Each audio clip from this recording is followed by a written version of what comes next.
আদম পয়গম্বর গাবি দিয়ে হাল চাষ করায়। হাল চাষ করতে করতে গাবিটা এক সময় ক্লান্ত হয়ে গেলে আদম পয়গম্বর হাতে একটা লাঠি ছিল, লাঠি দ্বারা ওই গাবির পিঠের মধ্যে যখন আঘাত করে সঙ্গে সঙ্গে গাবি ডাক দেয়া বলে, হ্যাঁ বাবা আদম। গাবির ভাষাও আদম নবী বুঝতেন, আদম নবীর কথাবার্তাও গাবি বুঝতে পারতেন। গাবি ডাক দিয়া কয়, হ্যাঁ আদম, আমি দুর্বল হয়ে গেলাম, কাজ একটু স্লো করতেছি, তাই বুঝে আমাকে মারতে পারলেন। আপনি আমাকে এইভাবে মারলেন কেন? আদম পয়গম্বর জানায়া দিলেন, হ্যাঁ গাবিরে, মহান আল্লাহ রাব্বুল আলামিন তোমাকে পাঠাইছেন মানুষের খেদমত করার জন্য।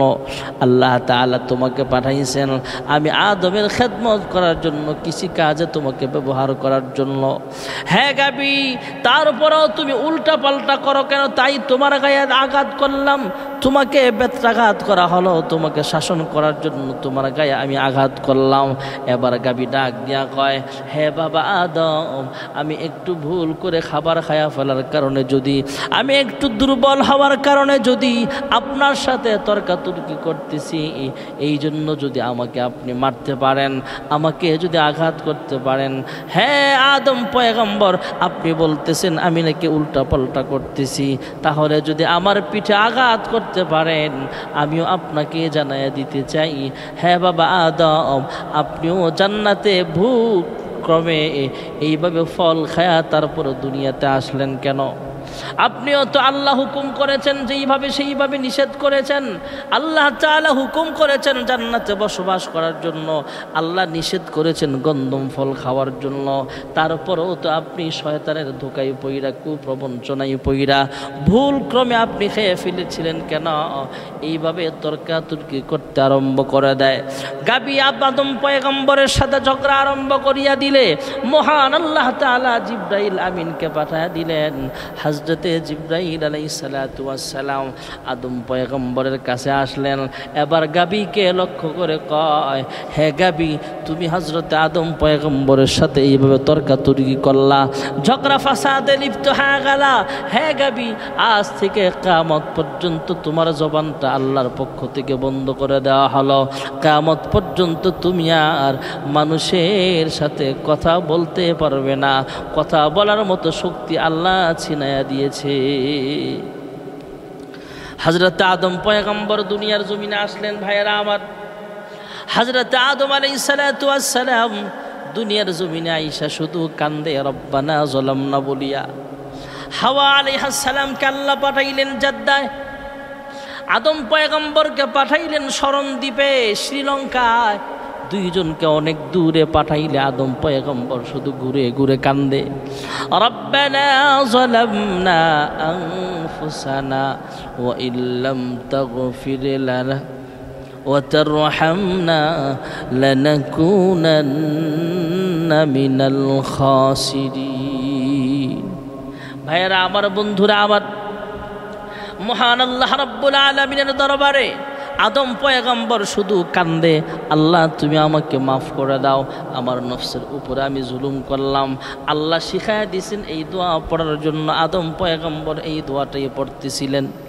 আদম পয়গম্বর 350 বৎসর কাঁদলেন। ভাইয়েরা আমার, 350 বৎসর কান্নার পর মহান আল্লাহ তাআলার কাছে দোয়া করে, আল্লাহ জান্নাতের ভিতরে যখন আমার দেহের ভিতরে আপনি রূহ ঢেলেছিলেন, আমার দেহের ভিতরে যখন আপনি রূহ দিয়েছিলেন, রূহ দেওয়ার সঙ্গে সঙ্গে আমি যখন চোখ খুললাম, চোখ মেলে দেখি জান্নাতের ওয়ালের মধ্যে তথা গেটের মধ্যে তোমার নামের পাশাপাশি আরেকটা নাম দেখা যায়, লা ইলাহা ইল্লাল্লাহ মুহাম্মাদুর রাসূলুল্লাহ।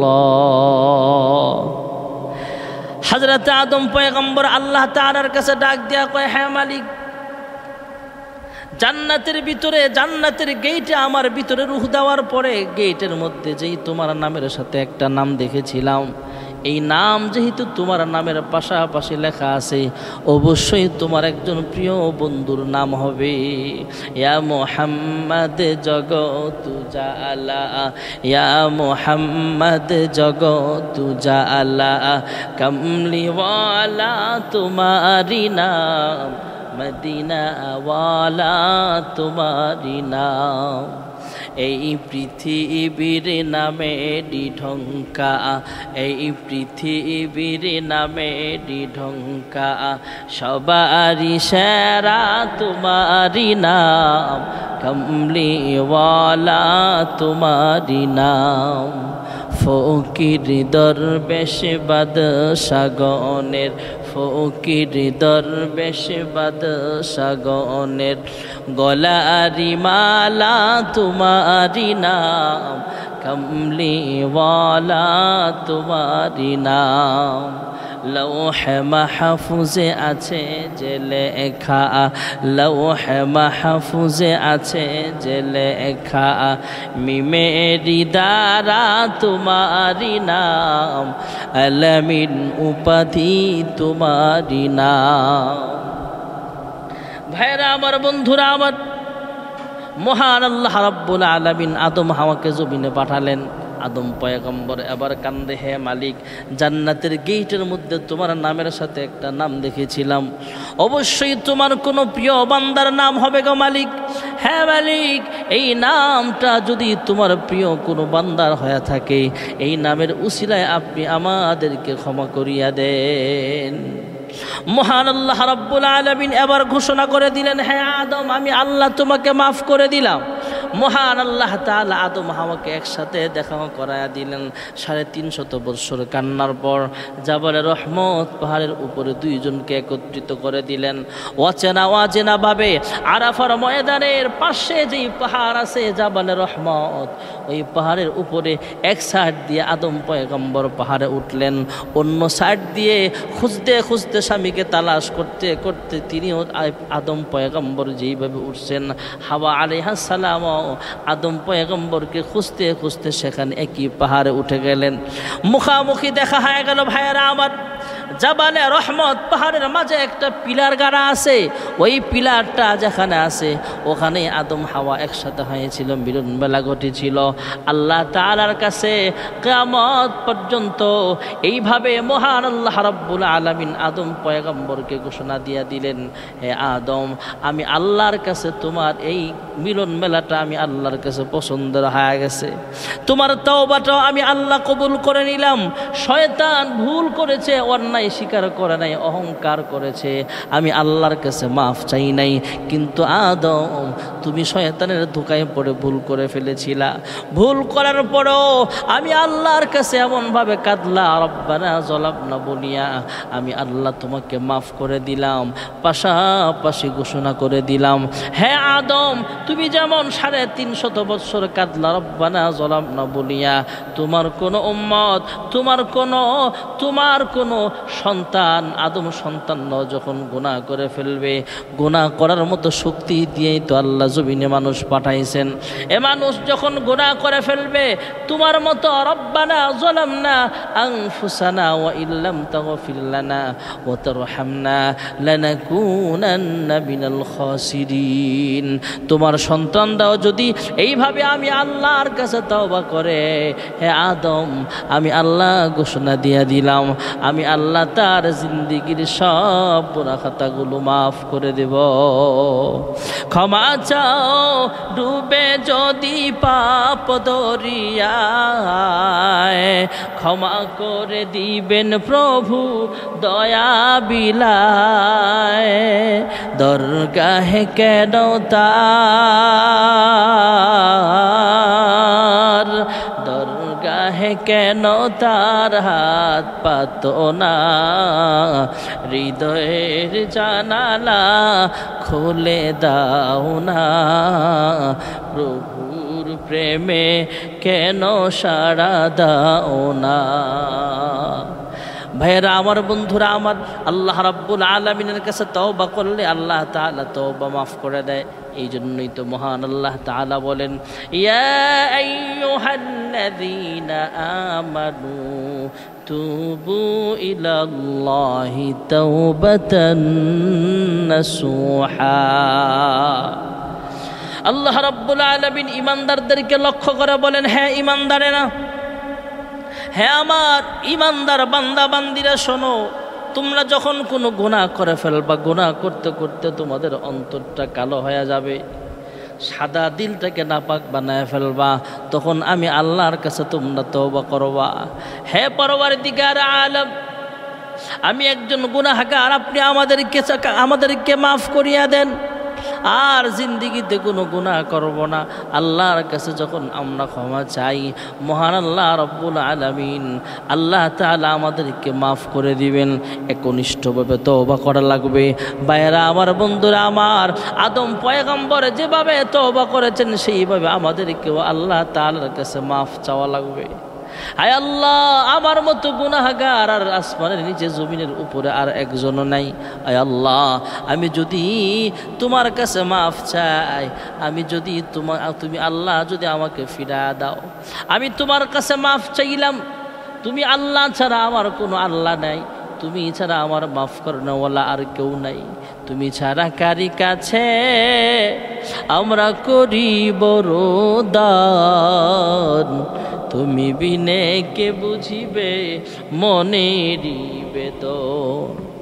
তুমি যদি মাফ না করো আল্লাহ বান্দারে, বলো তোমার বান্দা যাবে কার কাছে? আয় আল্লাহ, তুমি ছাড়া আমাদের মাফ করনেওয়ালা আর কেউ নাই। আয় আল্লাহ, দুনিয়ার ভিক্ষুক এক দরজা থেকে ফিরাইয়া দিলে অন্য দরজায় যাওয়ার সুযোগ পায়, আমরা একমাত্র তোমার দরজার ভিখারি গো মাওলা, ফিরাইয়া দিও না, আমাদের যাওয়ার মতো আর কোনো জায়গা নাই। আয় আল্লাহ, তুমি ছাড়া আমাদের মাফ করনেওয়ালা আর কেউ নাই, তুমি ছাড়া আমাদের কোনো ইলাহ নাই। কুল হুয়াল্লাহু আহাদ আল্লাহুস সামাদ লাম ইয়ালিদ ওয়া লাম ইউলাদ ওয়া লাম ইয়াকুল লাহু কুফুয়ান আহাদ। আপনার সমকক্ষ কেউ নাই। আয় আল্লাহ, আমাদের জিন্দেগির সব গুনাহগুলো মাফ করিয়া দেন। এই জন্যই তো মহান আল্লাহ রাব্বুল আলামিন বলেছেন, ফাতালাক্কা আদামু মির রাব্বিহি কালিমাতিন ফাতাবা আলাইহি ইন্নাহু হুয়াত তাওয়াবুর রহিম। আল্লাহ ক্ষমাকারী। ভাইয়ারা আমার, আল্লাহর কাছে ক্ষমা চাওয়া লাগবে। আল্লাহর হাবিব রাহমাতুল লিল আলামিন বলেন, আমি নিজেও 100 বার দৈনিক ইস্তিগফার পাঠ করি। যেই দুজাহানের সরদার রাহমাতুল লিল আলামিন জিন্দেগিতে কোনোদিন গুনাহ করেই নাই, সমস্ত নবীরা যেমন মাসুম, আল্লাহর হাবিব রাহমাতুল লিল তিনিও মাসুম। ভাইয়েরা আমার, বন্ধুরা আমার, যেটা আমরা গুনাহগার, কিন্তু নবীরা ছিল মাসুম। নবীরা হলো নিষ্পাপ, কোনো তাদের আমল নামায় কোনো গুনাহ নাই। আল্লাহ রাব্বুল আলামিন নবীদেরকে হেফাজতে রেখেছেন, কোনো নবী কোনো গুনাহ করে নাই জীবনে। নবীরা হলো মাসুম, বেগুনাহ মাসুম। আর সাহাবায়ে কেরাম হলো মাগফুর, তাদের জিন্দেগির গুনাহগুলো আল্লাহ রাব্বুল আলামিন ক্ষমা করে দিয়েছেন। আল্লাহর হাবিবের জীবনে কোনো গুনাহ নাই। আল্লাহর হাবিব হলেন দুজাহানের সরদার, তারপরও আল্লাহর হাবিব বলেন, আমিও দৈনিক 100 বার ইস্তিগফার পাঠ করি। আল্লাহ রাব্বুল আলামিন তাওবাকারীকে অনেক পছন্দ করেন। আমার আজকের তেলাওয়াতকৃত হাদিসেও বলেন, আত-তাইবু মিনায-যামবি কামাল্লা যামবা লাহু।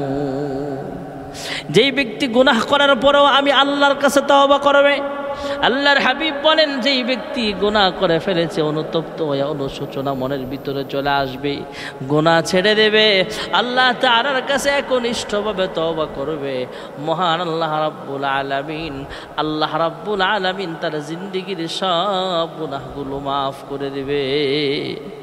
ভাইয়েরা আমার, বন্ধুরা আমার, তাই আসুন, আমাদের গুনাহ হয়ে যেতে পারে, শয়তানের ধোকায় পড়ে, কুপ্রবঞ্চনায় পড়ে আমাদের গুনাহ হয়ে যেতে পারে। আমাদের পদে পদে শয়তান আমাদের শত্রু, যেহেতু আল্লাহ রাব্বুল আলামিন নিজে কোরআনুল কারীমে বলেন, ইন্নাশ শাইতানা লিল ইনসানি আদুউম মুবিন। শয়তান হলো মানুষের প্রধান দুশমন, প্রধান শত্রু। শয়তান হলো আমাদের প্রকাশ্য দুশমন। তাই শয়তানের কুপ্রবঞ্চনায় পড়ে আমরা অনেক সময় গুনাহ খাতা করে ফেলতে পারি।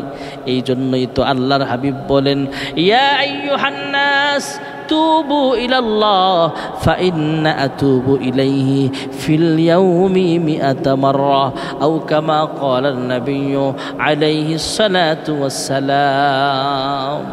আল্লাহর হাবিব রাহমাতুল্লিল আলামিন বলেন, হে উম্মতেরা, হে লোক সকল, তোমার গুনাহ চলে আসছে, জীবনে কোনো গুনাহ করে ফেলেছ, চাও আল্লাহ হলেন ক্ষমাশীল। আল্লাহ তাআলার কাছে ক্ষমা চাইলে আল্লাহ তাআলা তোমাকেও মাফ করে দিবে। আল্লাহর হাবিব জানালেন, আমি বেগুনাহ মাসুম হওয়ার পরও ইয়া আইয়ুহান নাস তুবু ইলাল্লাহ ফাইন্না আতুবু ফিল ইয়াউমি মিআতা মাররা আও কামা ক্বালান নাবিয়্যু আলাইহিস সালাতু ওয়াস সালাম।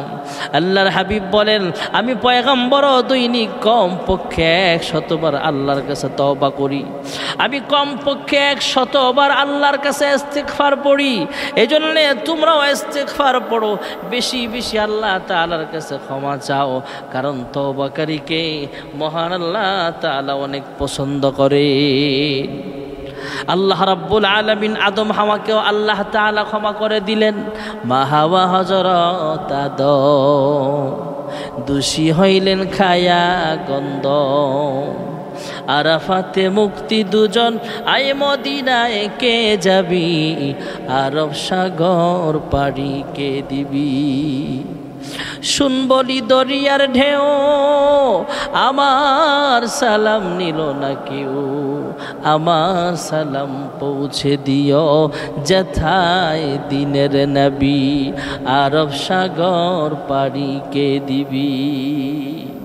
ভাইরা আমার, বন্ধুরা আমার, আদম হাওয়াকে আল্লাহ রাব্বুল আলামিন যেমনভাবে প্রথম ভুলটা ক্ষমা করে দিয়েছেন, শয়তানকে আল্লাহ ক্ষমা করে নাই, কারণ শয়তান তার ভুল বুঝতে পারে নাই। শয়তানের যে ভুল হয়েছে আল্লাহর কাছে স্বীকারও করে না, আয় আল্লাহ আমার গুনাহ হয়ে গেছে, পাপ হয়ে গেছে, মাফ করে দেন। উল্টা শয়তান আল্লাহর সামনে অহংকারী প্রদর্শন করেছে। আল্লাহ তাআলা ওকে জান্নাত থেকে বহিষ্কার করে দিলেন। ফাআযাল্লাহুমাশ শাইতানু আনহা ফাআখরাজাহুমা মিম্মা কানা ফি وقلنا هبطوا بعضكم لبعض عدو। ভাইরা আমার, বন্ধুরা আমার, শয়তান যেমন ভাবে আদম হাওয়াকে জান্নাত থেকে বহিষ্কার করেছে, তথা জান্নাত থেকে দুনিয়ায় পাঠানোর পিছনে ষড়যন্ত্র করেছে। শয়তান যখন ষড়যন্ত্র মাঠে নিয়ে নামলেন, আল্লাহর সাথে চ্যালেঞ্জ করলেন, আয় আল্লাহ আমাকে কিয়ামত পর্যন্ত হায়াত দান করেন। আল্লাহ তাআলা বলেন, তোমাকে হায়াত দিলাম নির্দিষ্ট সময় পর্যন্ত, ইসরাফিলের প্রথম সিংহে ফুঁক দেওয়া পর্যন্ত তোমাকে অবকাশ দিলাম। আল্লাহর কাছে আরো কিছু পাওয়ার চাইলেন, আল্লাহ আমি যেন মুহূর্তের মধ্যে এক দেশ থেকে আরেক দেশে বাতাসের মতো চলতে পারে, আমাকে তৌফিক দেওয়া লাগবে। আল্লাহ রাব্বুল আলামিন জানায়া দিলেন, যাও তোমাকে এই ক্ষমতাও আমি আল্লাহ দিয়া দিলাম। শয়তান কয়েকটা ক্ষমতা নিয়ে ডাক দিয়া কয়, আল্লাহ যে ক্ষমতা তুমি আমার দিয়েছ, তোমার আদম সহ আদম সন্তানদেরকে জাহান্নামে নিয়ে যাব। ডান দিক থেকে আক্রমণ করব, বাম দিক থেকে আক্রমণ করব, সামনের দিক থেকে আক্রমণ করা হবে, পেছন দিক থেকে আক্রমণ করা হবে। চতুর্মুখী ষড়যন্ত্র করে তোমার বান্দা বান্দীদেরকে জাহান্নামের দিকে নিয়ে যাব। মহান আল্লাহ তাআলা ডাক দিয়া কয়, আদম আমার বান্দা বান্দির জন্য আমি আল্লাহর কাছে আরো দুইটা দিক আছে, একটা হলো জমিনের দিক, আরেকটা হলো আসমানের দিক। আমার বান্দা যখন জমিনে আমি আল্লাহর কুদরতি ভাবে সাজদা দিয়া দিবে, আর উপরের দিকে হাত তুলে বলবে, হে মালিক রব্বানা যালামনা আনফুসানা